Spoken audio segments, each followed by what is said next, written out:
이 독한 년아, 감히 내 백금 카드를 정지시켜?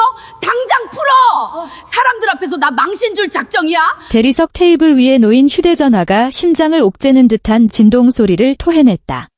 액정이 켜지는 순간 어두컴컴한 아파트 거실을 가르는 차가운 백색광은 마치 허공을 찢는 수수룡 메스처럼 날카로웠다.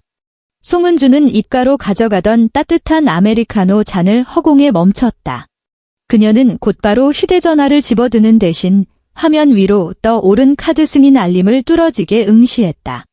그것은 단순한 문자 메시지가 아니었다. 그녀의 인생을 통틀어 가장 기가 막힌 블랙 코미디였다. 액정에는 비현실적인 글자들이 선명하게 박혀 있었다. 서울 강남구 도산대로 메르세데스 벤츠 전시장. 결제 금액 8,400만 원. 8,400만 원. 은주의 손가락이 제멋대로 경련했다.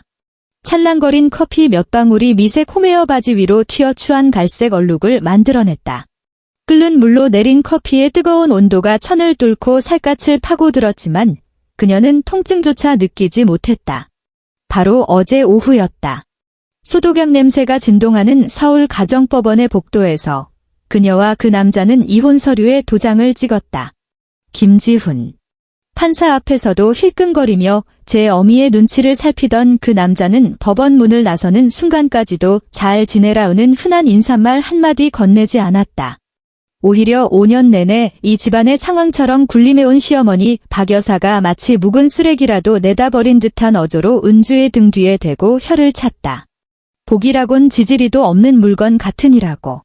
애도 못 낳으면서 죽상이나 하고 앉아있더니 차라리 잘됐다. 이제 우리 지훈이는 젊고 예쁘고 남편 섬길 줄 아는 참한 교수랑 새 출발할 거다. 그 날카로운 목소리가 환청처럼 귓가에 맴돌았다. 그런데 법적으로 남남이 된 지 채 24시간도 지나지 않아 그녀의 휴대전화로 가족 카드의 고액 결제 알림이 날아온 것이다. 그것은 생활비 지출을 위해 혹시 모를 병원비나 사고 처리를 위해 김지훈에게 만들어주었던 한도 높은 신용카드였다. 하지만 박 여사와 김지훈의 머릿속에서 그 카드는 비상금이 아니었던 모양이다. 그들에게 송은주의 카드는 당연히 챙겨야 할 이별 정산금이거나 승리자가 챙취한 전리품쯤으로 여겨진 것이 분명했다. 은주는 커피잔을 내려놓았다. 도자기 잔 굽이 대리석 바닥과 부딪히며 날카로운 타여름을 냈다. 그녀는 숨을 깊게 들이마셨다. 아주 길고 깊은 그 호흡은 지난 5년간 이 집구석에서 겪었던 모든 서름과 인내, 그리고 깊은 밤 홀로 삼켰던 눈물들을 폐부 깊숙이 빨아들이는 의식과도 같았다. 그 감정들은 이제 차가운 복수의 연료가 될 터였다. 그녀가 손을 뻗어 휴대전화를 집어들었다. 지문 인식으로 잠금이 풀리자마자 두 번째 메시지가 연이어 도착했다. 거래 실패. 잔액 부족 또는 카드 상태 오류. 은주의 입꼬리가 아주 느릿하게 기묘한 호선을 그렸다. 그것은 미소가 아니었다. 더들놓은 사냥꾼이 먹잇감이 걸려드는 순간을 목격했을 때 눈동자 서리는 서늘한 한광이었다. 그녀는 당장 전화를 걸어 따지는 대신 거래은행의 모바일 앱을 실행했다. 액정 위를 미끄러지는 손가락의 움직임은 수술을 집도하는 의사처럼 정교하고 냉정했다. 일말의 망설임도 없었다. 계좌 관리 메뉴 선택, 연동 카드 관리 진입, 김지훈 명의의 가족 카드 선택, 분실 신고 및 해지 버튼 터치. 시스템이 붉은색 경고 창을 띄우며 물었다. 정말로 이 카드를 해지하시겠습니까? 해지 시 연결된 모든 자동 이체 서비스가 즉시 중단됩니다. 은주는 그 경고 문구를 가만히 내려다보았다. 모든 연결된 서비스. 지난 5년. 김지훈이 걸치고 다니던 제냐 슈트, 박 여사가 매달 꼬박꼬박 출석하던 청담동 미용실의 회원권, 양문형 냉장고를 가득 채웠던 2플러스 등급의 한우, 심지어 아파트 관리비와 도시가스 요금, 김지훈의 낡은 세단 보험료까지. 그 모든 것이 거대한 거머리떼처럼 송은주의 계좌에 빨대를 꽂고 있었다.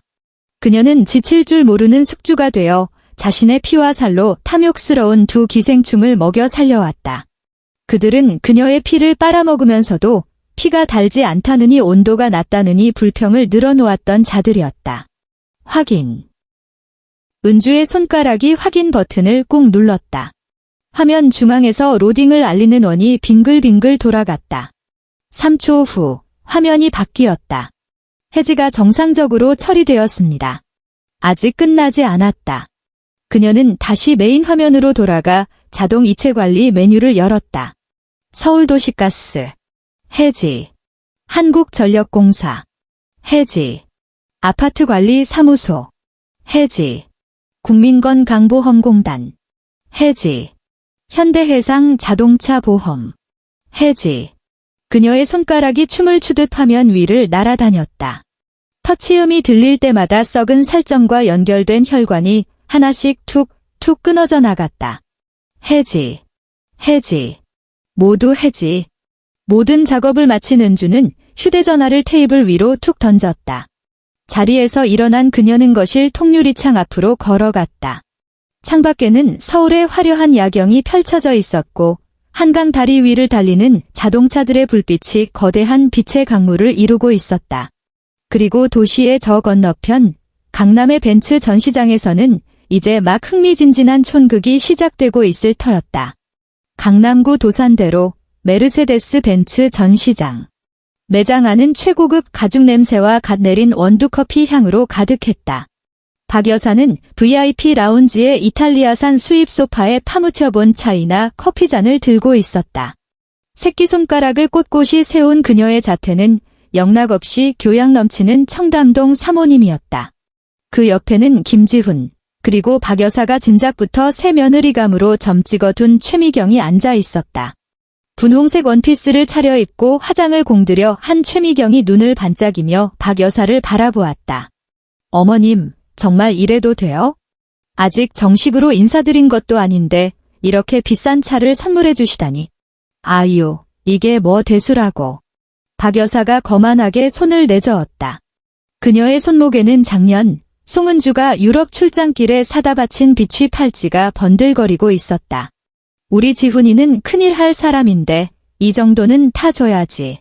그 재수 없는 물건이 나가니까 집안에 금전운이 트이는구나. 이 차는 우리 아들 기분 전환 겸 그리고 우리 새아가 환영 선물이라고 생각해. 옆에 앉은 김지훈은 다소 엉거주춤한 자세였지만 어머니의 호언장담에 슬그머니 어깨를 폈다. 그는 넥타이를 고쳐매며 성공한 사업가 흉내를 냈다. 속으로는 이 돈이 송은주의 계좌에서 나간다는 걸 알고 있었지만 그는 뻔뻔하게 합리화했다. 어차피 카드를 두고 간 건 그 여자니까 이건 위자료 명목으로 받아도 싼 거라고. 잘 나가는 인플루언서인 그녀에게 이 정도 돈은 껌값일 테니까. 그때 영업 담당 매니저가 두 손으로 검은색 신용카드를 공손히 받쳐 들고 다가왔다. 허리는 90도로 굽어 있었지만 얼굴 근육은 묘하게 경직되어 있었다. 사모님. 매니저가 난처한 목소리로 입을 열었다. 박 여사는 커피를 우아하게 한 모금 마시며 눈길조차 주지 않았다. 왜요? 결제 다 됐어요? 차 키 주세요. 그게 아닙니다. 사모님. 매니저가 헛기침을 했다. 주변에서 상담을 받던 다른 손님들의 시선이 힐끔힐끔 쏠리기 시작했다. 이 카드가 거래 승인이 거절되었습니다. 뭐라고요? 박 여사가 찻잔을 받침대 위에 거칠게 내려놓았다. 쨍 하는 날카로운 소음이 라운지에 울려 퍼졌다. 거절이라니, 그게 무슨 소리야? 이거 한도 없는 플래티넘 카드예요. 기계 고장 난 거 아니에요? 단말기를 2대나 바꿔서 3번이나 시도해봤습니다. 매니저의 입가에 걸린 영업용 미소가 희미해지더니 눈빛에 은근한 경멸이 스쳤다. 시스템의 도난 분실 혹은 해지된 카드라고 뜹니다. 한마디로 정지된 폐기 카드입니다. 폐기 카드. 그 네 글자가 두꺼운 파운데이션으로 덮인 박 여사의 뺨을 후려갈겼다. 최미경의 얼굴에 떠있던 동경 어린 미소가 순식간에 굳어졌다. 그녀는 의심스러운 눈초리로 박 여사를 한 번, 식은땀을 흘리기 시작한 김지훈을 한 번 번갈아 보더니 슬그머니 소파 끝으로 엉덩이를 옮겼다. 말도 안 돼. 그럴 리가 없어. 박 여사가 꼬리를 밟힌 고양이처럼 소파에서 튀어올랐다. 그녀의 앙칼진 목소리가 고요하고 우아하던 전시장의 공기를 찢어발겼다. 어제까지만 해도 멀쩡히 썼단 말이야. 분명히 그년이, 그 발칙한 년이 수작을 부린 게 틀림없어. 그녀는 테이블 위에 놓인 김지훈의 휴대전화를 낚아채더니 덜덜 떨리는 손가락으로 익숙한 번호를 눌렀다. 신호음이 길게 이어졌다. 뚝, 뚝, 뚝. 전화가 연결되었다. 박 여사는 숨을 들이켜며 뱃속 깊은 곳에서부터 욕설을 끌어올렸다. 지난 5년 동안 그랬듯 시어머니의 위험으로 송은주를 짓밟고 당장 카드를 살려내라며 호통칠 준비를 마쳤다. 야, 송은주. 너 이 독한 년 지금 뭐 하는 짓이야? 왜 카드가 안 긁혀? 우리 지금 벤츠 매장이야. 사람들 다 보는데 내가 감히 우리 망신을 줘? 당장 카드 풀어. 결제해야 한단 말이야. 수화기 너머에서는 숨막히는 침묵만이 흘렀다. 예상했던 사과도, 기어들어가는 변명도, 심지어 숨소리조차 들리지 않았다. 몇 초 뒤 송은주의 목소리가 들려왔다. 지나치게 차분해서 소름이 끼칠 정도였다. 그것은 감정이 거세된 기계음 같으면서도 뼈에 사무치는 냉기를 품고 있었다. 박 여사님. 어머니도 어머님도 아닌 타인을 부르는 차가운 호칭.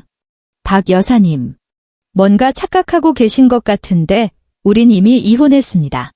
그건 당신 돈도 아니고 당신 아들 돈도 아니에요. 내 돈이죠.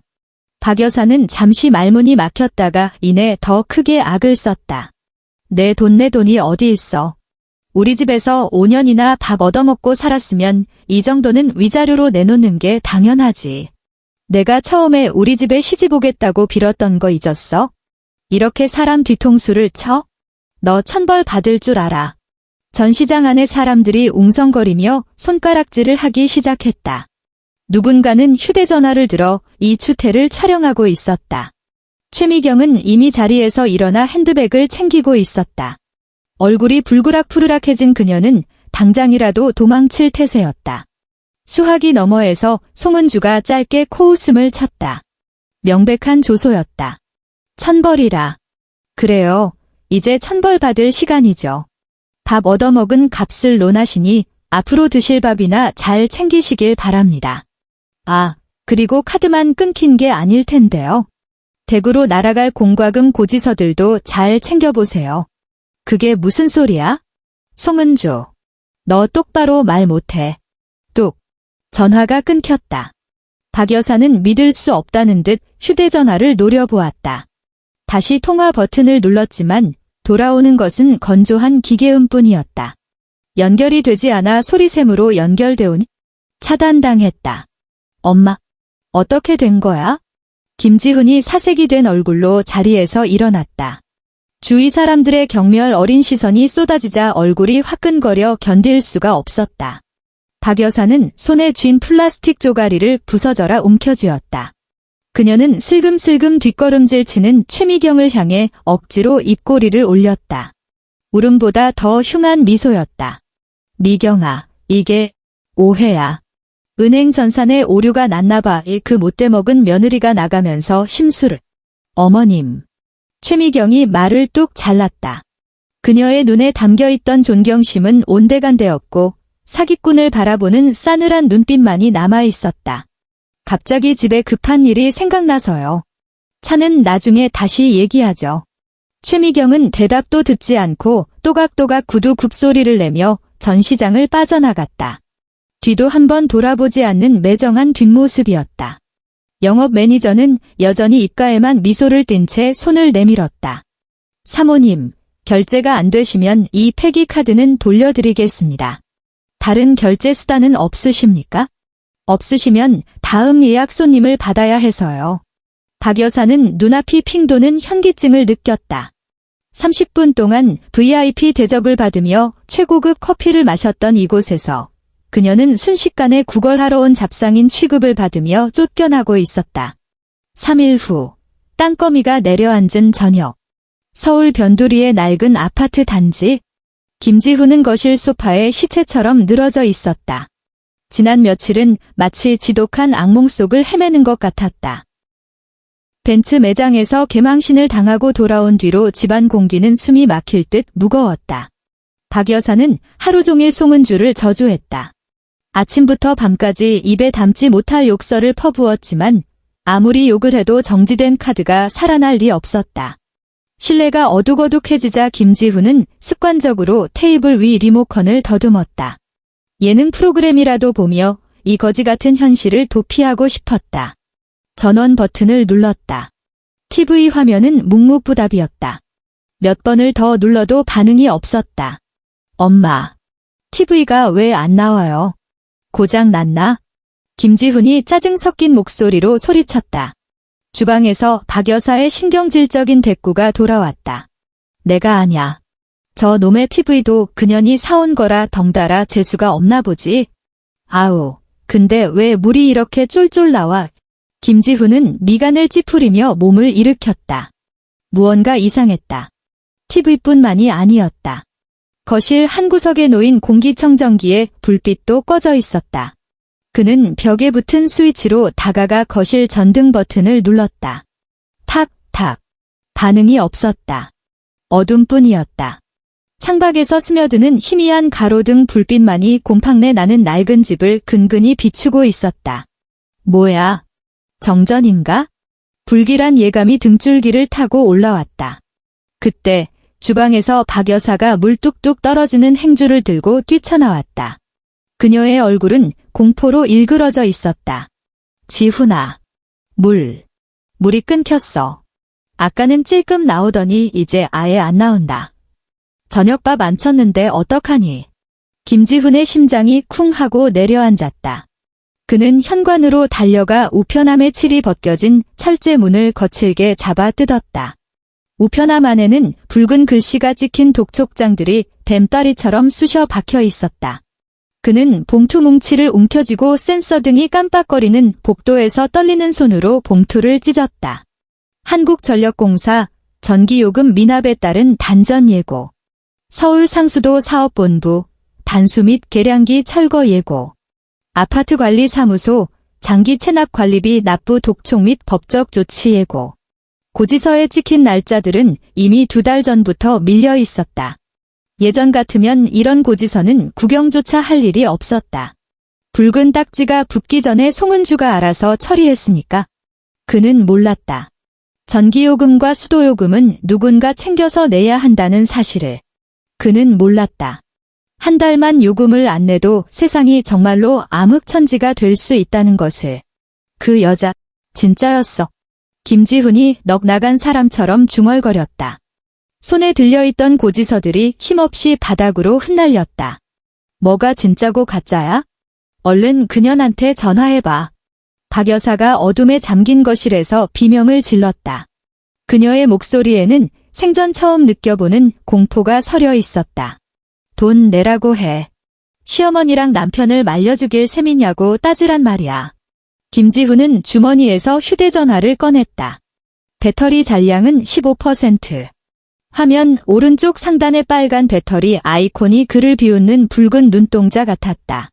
그는 덜덜 떨리는 손가락으로 이미 76번이나 걸었던 번호를 다시 눌렀다. 고객님의 전화가 꺼져 있어 삐 소리 이후 여전히 차단 상태였다. 압도적인 공포가 쓰나미처럼 그를 덮쳤다. 예전에는 그가 아무리 송은주를 무시하고 밖으로 나더라도 새벽까지 술을 퍼마시고 들어오지 않아도 전화 한 통이면 그녀는 받았다. 새벽 3시에 혀 꼬인 목소리로 전화를 걸어도 그녀는 차를 몰고 데리러 왔었다. 그를 태운 조수석에는 언제나 숙취 해소를 위한 따뜻한 꿀물이 준비되어 있었다. 그는 줄곧 그렇게 믿어왔다. 송은주가 자신을 떠나지 못하는 것이라고. 자신이야말로 이 집안의 주인이고 주의 하늘이라고 착각해왔다. 하지만 지금 이 순간 물도 전기도 끊겨 곰팡내만 진동하는 캄캄한 집구석에 서서 오직 비명과 불평만 쏟아내는 어머니를 바라보며 김지훈은 비로소 잔인한 진실을 마주했다. 다른 사람의 피를 빨아먹으며 기생해온 진짜 벌레는 바로 자기 자신이었다는 사실을. 징. 휴대전화가 짧게 진동했다. 김지훈은 마치 썩은 동아줄이라도 잡는 심정으로 급하게 액정을 확인했다. 송은주가 아니었다. 보험사에서 온 문자 메시지였다. 시스템 알림음과 함께 메시지 내용이 팝업창에 떴다. 고객님, 잔액 부족으로 인한 이체 실패로 의료보험 및 운전자 보험의 효력이 상실되었습니다. 현재 고객님의 차량은 무보험 상태입니다. 운행 시 거액의 과태료 부과 및 법적 처벌 대상이 될 수 있음을 알려드립니다. 김지훈의 다리에 힘이 풀렸다. 그는 벽을 타고 스르르 미끄러져 차가운 바닥에 주저앉았다. 내일은 중요한 클라이언트와 미팅이 있는 날이다. 차도 없이 어떻게 간단 말인가? 지하철. 지난 5년간 그는 출근길 지옥철에 몸을 구겨 넣어본 적이 단 한 번도 없었다. 게다가 최근 회사에는 구조조정 칼바람이 불고 있었다. 예전 같으면 이런 위기 때마다 은주가 회사 임원들에게 최고급 선물을 돌리며 남편의 입지를 다져주곤 했다. 하지만 지금 은주는 없다. 어둠 속에서 박 여사는 여전히 표독스러운 목소리로 저주를 퍼붓고 있었다. 그 날카로운 소음이 고막을 찔렀다. 이 천하의 양심 없는 년. 내 손에 잡히기만 해봐라. 아주 주둥이를 찢어놓을 테다. 지훈아, 너 내일 당장 그년 회사로 쳐들어가. 가서 난장을 쳐. 아주 회사 생활 못하게 망신을 주란 말이야.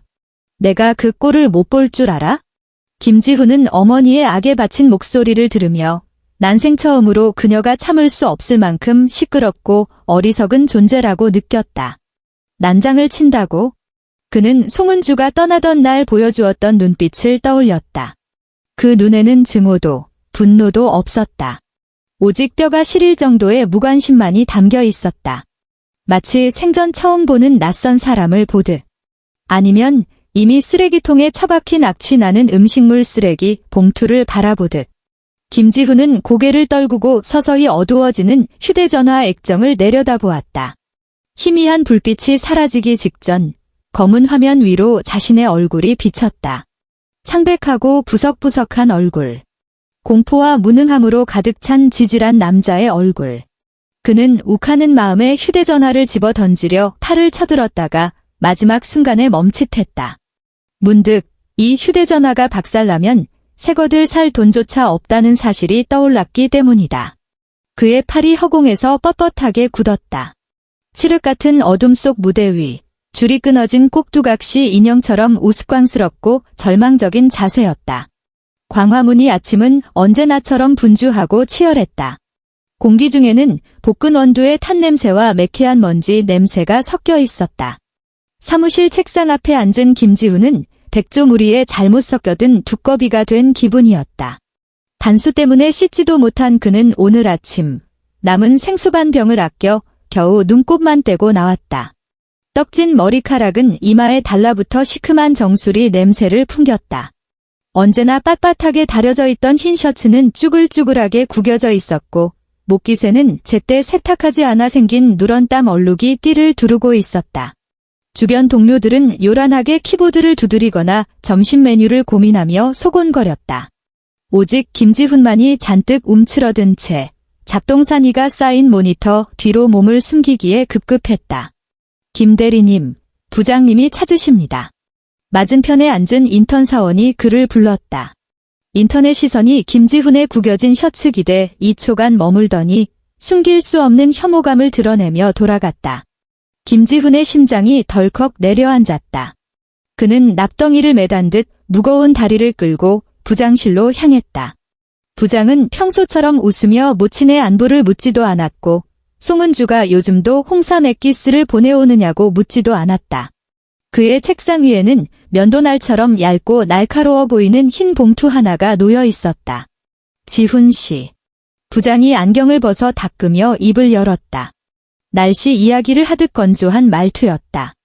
회사에서 이번에 구조조정 들어가는 거 얘긴 들었겠지?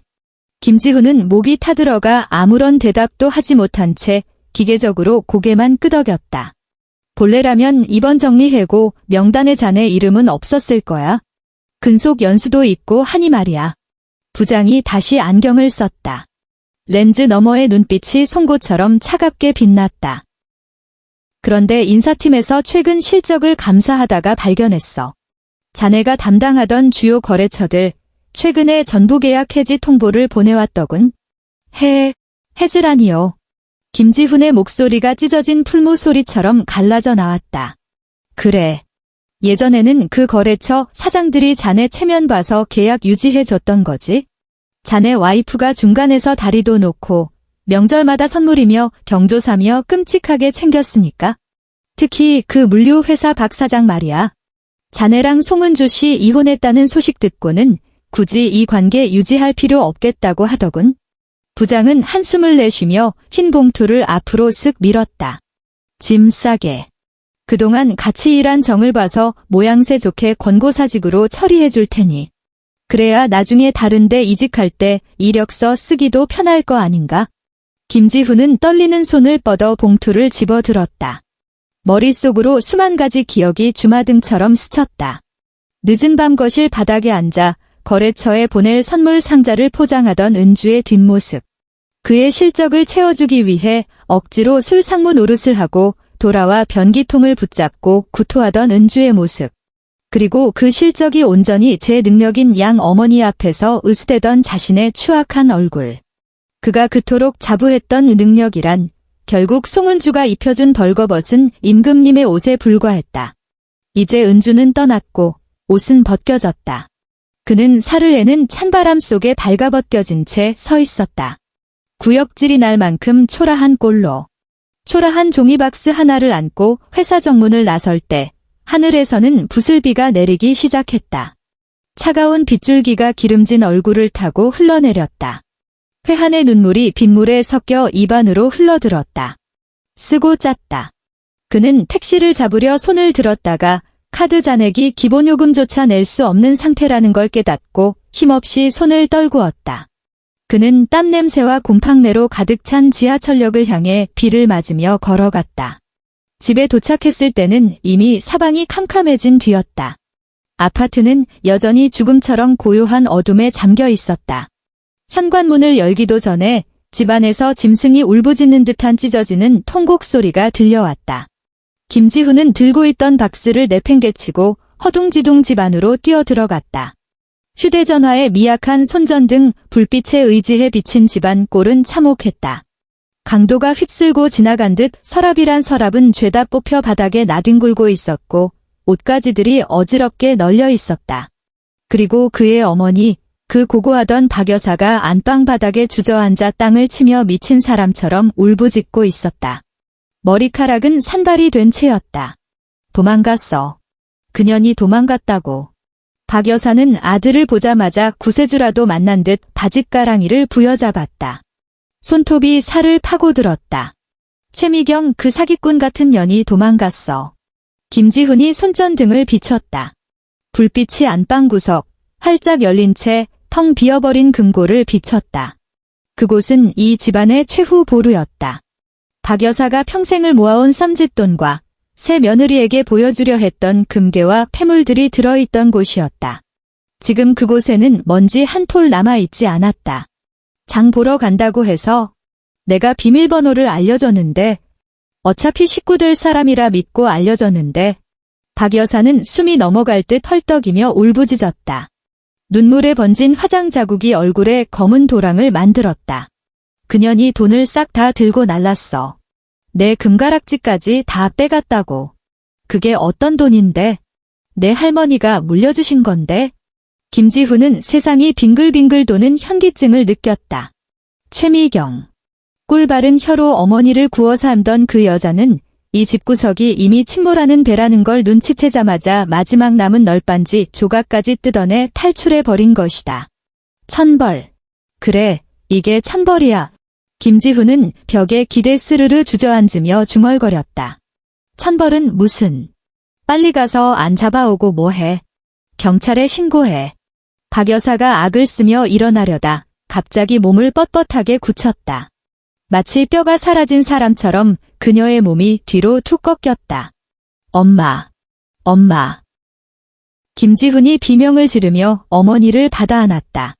박 여사의 입가가 기괴하게 비틀려 있었고 제멋대로 흐르는 침과 함께 목구멍에서 끄르륵 하는 괴상한 소리가 새어나왔다. 구급차 사이렌 소리가 아파트 단지의 정적을 찢었다. 서울대학교병원 응급실의 창백한 형광등 아래서 김지훈은 인생에서 가장 긴 1시간을 보냈다. 능숙하게 접수하고 서류를 작성하고 의사와 상담해주던 송은주는 없다. 김지훈은 머리 잘린 파리처럼 이 창구 저 창구를 헤매며 허둥댔다. 보호자분, 먼저 원무과 가서 수납하셔야 합니다. 이번 보증금 200만 원입니다. 수납처 직원은 감정 없는 얼굴로 말했다. 나중에 내면 안 될까요? 지금 어머니가 뇌졸중으로 쓰러지셨어요. 위급하다고요. 김지훈은 영수증 뭉치를 움켜쥐며 애원했다. 손가락 끝이 하얗게 질려 있었다. 죄송합니다. 병원 규정이라 어쩔 수 없습니다. 직원의 목소리는 싸늘했다. 김지훈은 주머니를 탈탈 털었지만 꼬깃꼬깃한 지폐 몇 장이 전부였다. 2만 원도 채 되지 않았다. 그는 미친 듯이 연락처를 뒤져 전화를 돌리기 시작했다. 술자리에서 형님, 동생하며 의리를 외치던 친구들. 무슨 일 있으면 언제든 연락하라던 그놈들은 돈 좀 빌려달라는 말이 나오기가 무섭게 신호가 안 좋다며 끊거나 회의 중이라며 문자를 보냈다. 개중에는 아예 수신 거부를 해버린 이들도 있었다. 결국 그는 아무런 조치도 취하지 못한 채 복도 임시병상에 방치된 어머니를 지켜봐야만 했다. 간병인이 없어 대소변을 지린 박 여사의 침상 주변으로 고약한 악취가 퍼져나갔다. 주변 환자와 보호자들이 코를 막으며 혐오스러운 눈길을 보냈다. 김지훈은 서툰 손놀림으로 젖은 수건을 들고 어머니의 몸을 닦아내려 애썼다. 축 늘어진 차갑고 배설물이 묻은 어머니의 피부가 손에 닿는 순간 위장에서 신물이 올라왔다. 문득 5년 전 기억이 떠올랐다. 아버지가 쓰러져 똥오줌을 받아내야 했을 때 그때 그 곱게 자란 부잣집 딸 송은주는 매일 고무장갑을 끼고 불평 한마디 없이 시아버지의 몸을 닦고 기저귀를 갈고 죽을 먹였다. 그때 거실에서 TV를 보던 어머니는 안방에서 나는 소리를 들으며 혀를 찼었다. 며느리면 당연히 해야 할 도리인데 칭찬할 게 뭐 있니? 아니었다. 그건 당연한 도리가 아니었다. 그것은 은주가 자신의 존엄을 깎아가며 사랑이라는 이름으로 이기적인 모자에 죄를 대신 씻어내던 속죄의 의식이었다. 그런데 그들은 제 손으로 그 천사를 집 밖으로 내쫓아버린 것이다. 은주야. 입이 돌아가 침을 질질 흘리는 어머니를 내려다보며 김지훈은 끝내 참았던 울음을 터뜨렸다. 으헝. 돛대기 시장 같은 응급실 복도에 그의 통곡 소리가 울려 퍼졌다. 처량하고도 우스꽝스러운 뒤늦은 후회의 소리였다. 한 달 후. 늦가을 바람에 제법 살을 내는 한기가 실려 있었다. 거리에 은행나무 잎들이 바닥에 떨어져 행인들의 발길에 지시겨지고 있었다. 송은주의 회사는 강남 테헤란로의 하늘을 찌르듯 솟은 유리 빌딩 숲 사이에 있었다. 말쑥하게 차려입은 엘리트들이 바쁘게 오가는 이곳. 빌딩 입구 계단 한 구석에 이곳의 풍경과 전혀 어울리지 않는 두 사람이 쭈그리고 있었다. 김지훈은 낡은 점퍼 차림에 수염을 깎지 않아 덥수룩했고 퀭한 눈 때문에 10년은 더 늙어 보였다. 그 옆 휠체어에는 반신불수가 된 박 여사가 앉아 있었다. 때에 전 담요를 뒤집어 쓴 그녀는 비뚤어진 입을 달달 떨며 혼탁한 눈으로 회전문만 뚫어지게 노려보고 있었다. 보안요원에게 벌써 3번이나 쫓겨났지만 그들은 끈질긴 바퀴벌레처럼 다시 기어 들어왔다. 온다. 온다. 박 여사가 뭉개지는 발음으로 중얼거리며 성한 한쪽 손으로 휠체어 팔걸이를 다급하게 두드렸다. 회전문이 천천히 돌아가고 송은주가 걸어 나왔다. 그녀는 고급스러운 카멜색 캐시미어 코트에 군더더기 없는 흰색 실크 블라우스 차림이었다. 자연스럽게 틀어올린 머리칼 아래로 드러난 목선은 우아했고 옅은 화장을 한 얼굴에는 생기가 돌았다. 그녀는 빛나고 있었다. 진흙탕 같은 과거를 털어내고 오롯이 자신의 삶을 되찾은 사람만이 가질 수 있는 눈부신 아우라였다. 그녀의 곁에는 훤칠한 키의 남자가 함께였다. 짙은 회색 맞춤 정장을 입은 그는 한 손에 은주의 서류 가방을 들고 다른 한 손으로는 은주의 허리 뒤를 자연스럽게 감싸며 회전문 바람을 막아주고 있었다. 은주를 바라보는 남자의 눈빛은 꿀이 떨어질 듯 다정했다. 그것은 김지훈이 단 한 번도 은주에게 보여준 적 없는 눈빛이었다. 은주아, 은주아. 김지훈이 감전된 사람처럼 튀어나갔다. 주위 사람들의 시선 따위는 아랑곳하지 않고 그는 차가운 시멘트 바닥에 쿵 소리가 나도록 무릎을 꿇었다. 은주아, 내가 잘못했어. 제발 우리 좀 살려줘. 어머니가 쓰러지셨는데 약 살 돈도 없어. 우리 부부였잖아. 하룻밤을 자도 만리성을 쌓는다는데 내가 이러면 안 되잖아. 제발. 송은주가 걸음을 멈췄다. 곁에 있던 남자가 즉시 앞으로 나서며 은주를 가로막았다. 경계심 가득한 눈빛이 바닥에 엎드린 남자를 향했다. 은주가 남자의 팔을 가볍게 토닥이며 괜찮다는 신호를 보냈다. 그녀는 한 걸음 앞으로 나와 김지훈을 내려다보았다. 그 시선에는 분노도, 슬픔도, 그 어떤 감정의 파동도 없었다. 마치 길가에 굴러다니는 돌멩이를 보듯 건조했다. 김지훈 씨. 옥구슬이 굴러가듯 맑고 차가운 목소리였다. 제 변호사가 이미 충분히 설명했을 텐데요. 우린 법적으로 아무 관계도 아닙니다. 당신이 말하는 그깟 정은 더더욱 없고요. 아가, 며느라가. 휠체어에 앉은 박 여사가 닭발처럼 말라 비틀어진 손을 허우적대며 은주의 코트 자락을 잡으려 애썼다. 내가 잘못했다. 내가 미쳤었어. 돌아오렴. 집안에 내가 없으니까 안 된다. 은주는 반걸음 뒤로 물러나 그 흉물스러운 손길을 피했다. 한때 자신을 공포에 떨게 하고 비위를 맞추게 하고 밤잠을 설치게 했던 늙은 여자 상황처럼 군림하던 그녀는 이제 바람 앞에 등불처럼 위태로운 고깃덩어리에 불과했다. 은주의 마음속에는 복수의 쾌감조차 일지 않았다. 상대할 가치조차 없는 존재에게는 증오심조차 사치였다. 박 여사님. 은주가 담담하게 입을 열었다. 당신이 내 자존심을 발미대 지식이고 내 돈으로 딴 여자 차를 사주며 희희낙낙할 때 이런 날이 올 거라고는 생각 안 해보셨나요? 그녀는 잠시 고개를 들어 잿빛 하늘을 올려다보았다가 자유의 공기를 폐부 깊숙이 들이마셨다. 다시는 찾아오지 마세요. 그땐 정말 경찰 부를 겁니다. 말을 마친 그녀는 곁에 선 남자의 팔짱을 끼고 도로변에 대기 중이던 검은색 세단을 향해 몸을 돌렸다. 은주아, 너 정말 이렇게 독한 여자였어? 예정을 생각해서라도 이러면 안 되잖아. 김지훈이 바닥을 기며 절규했다. 눈물과 콧물이 범벅된 얼굴은 흉악이 그지없었다. 은주의 손이 차 문 손잡이에 닿았다. 그녀는 잠시 멈칫하더니 뒤돌아보지 않은 채 마지막 말을 남겼다. 바람에 흩어지는 그녀의 목소리는 한숨처럼 가벼웠지만 모자의 가슴에는 천근만근의 무게로 내려앉았다. 잃어버린 카드는 재발급받으면 되고 사라진 돈은 다시 벌면 그만이죠. 하지만 사람은 한 번 놓치면 그걸로 끝입니다. 쾅. 육중한 차 문이 닫히며 세상의 소음을 차단했다. 검은색 세단은 미끄러지듯 도로 위로 합류했다. 붉은 미등이 어스름한 저녁 공기를 가르며 긴 잔상을 남기고는 그들이 없는 빛나는 미래를 향해 멀어져 갔다. 남겨진 것은 차가운 바닥에 무릎 꿇고 덜덜 떠는 남자와 휠체어 위에서 의미 없는 신음과 함께 침을 흘리는 늙은 여자, 그리고 그들을 벌레 보듯 바라보는 행인들의 싸늘한 시선뿐이었다. 겨울이, 진짜 겨울이 오고 있었다. 완.